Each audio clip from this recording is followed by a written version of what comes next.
এক ঋতুর দেশ মালয়েশিয়া। এখানে প্রায় প্রতিদিনই বৃষ্টি হয়। বাহিরের আবহাওয়া গরম, পুরো দেশ জুড়ে দেখা যায় পাহাড় জঙ্গল।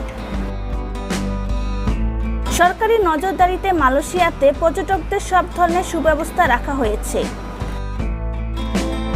রাস্তা থেকে শুরু করে প্রতিটি স্থাপনা যেন পর্যটক আকর্ষণের জন্য তৈরি করা।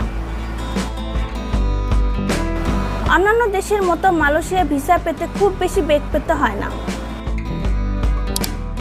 প্রাচ্যের মুক্তা হিসেবে পরিচিত মালয়েশিয়া পেনাং এশিয়া